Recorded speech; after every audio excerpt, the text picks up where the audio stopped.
Bonjour à tous, le prochain voyage du pape reporté, les synthèses de l'étape diocésaine en France collectées et Monseigneur Hilarion nommé à Budapest, c'est dans SIC et ça commence maintenant. Le voyage du pape François en République démocratique du Congo et au Soudan du Sud est officiellement annulé. Le bureau de presse du Saint-Siège a rendu la nouvelle publique ce vendredi. Acceptant la demande de ses médecins et afin de ne pas compromettre les résultats des thérapies du genou encore en cours, le Saint-Père, à son grand regret, est contraint de reporter son voyage apostolique en République démocratique du Congo et au Soudan du Sud. Ce rendez-vous, attendu par les croyants des deux pays, en proie à de fortes violences et instabilités, aurait dû se dérouler du 2 au 7 juillet. Aucune date de report n'a encore été prévue.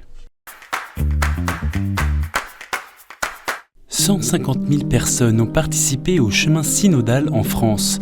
Ce jeudi 9 juin, l'Église a publié la collecte de l'ensemble des synthèses locales à l'issue de la phase diocésaine conclue le 15 mai. Une consultation avec une participation généreuse des fidèles, mais des résistances reconnaît le document avec la difficulté à entendre les voix des plus fragiles, à mobiliser les jeunes et pour beaucoup de prêtres, à voir l'intérêt du synode. De nombreux sujets sont abordés comme la liturgie, la place de la femme, la gouvernance ou encore l'accueil des personnes éloignées de l'Église et des plus fragiles. Deux axes émergent, la parole de Dieu et la fraternité, des pistes qui nourrissent notre espérance et nous invitent à de nouvelles conversions, conclut le document. Et c'est une expérience diocésaine qui portera du fruit, ne serait-ce que par la qualité de ces rencontres, de cet investissement des diocésains. Ce jeudi, le Parlement européen a adopté une résolution pour rappeler à la Cour suprême américaine l'importance de maintenir un arrêt qui protège le droit à l'avortement aux États-Unis. Les députés prient également les pays européens de dépénaliser l'avortement et précisent que le corps médical ne devrait pas empêcher l'accès à l'avortement aux femmes sur la base de la religion ou de la conscience. La Comessé avait dans un communiqué rappelé qu'aucun État ne peut être obligé de légaliser l'avortement. Il note avec inquiétude la négation du droit fondamental à l'objection de conscience. Prendre soin des femmes qui se trouvent dans une situation difficile ou conflictuelle en raison de leur grossesse est un élément central du ministère diaconal de l'Église et doit également être un devoir exercé par nos sociétés. C'est une rencontre historique. Ce jeudi, le pape François a reçu en audience Dani Dayan, président du mémorial Yad Vashem à Jérusalem. C'est la première fois qu'un président de cet institut était reçu en audience au Vatican. Le pape s'était rendu à Yad Vashem le 26 mai 2014. À l'issue de leur rencontre, Dani Dayan s'est réjoui de ce moment passé avec son compatriote argentin. Les deux hommes sont natifs de Buenos Aires.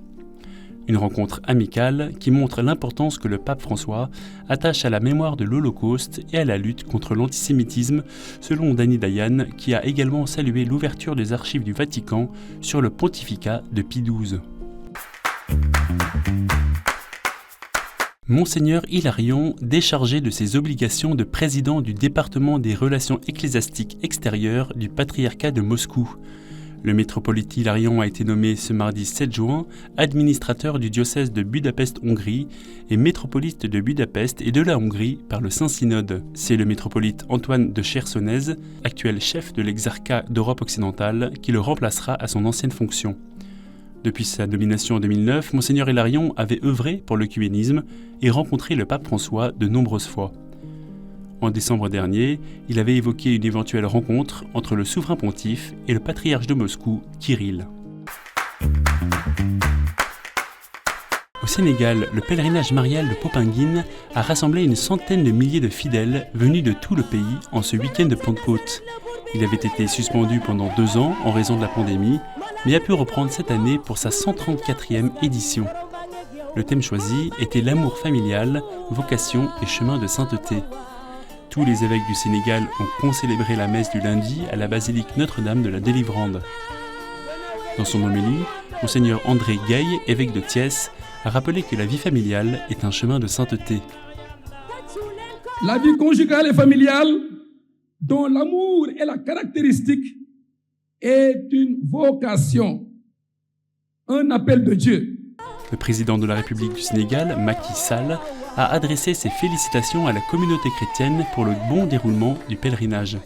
Il a également salué les intentions de prière afin de consolider la paix et la stabilité sociale au Sénégal.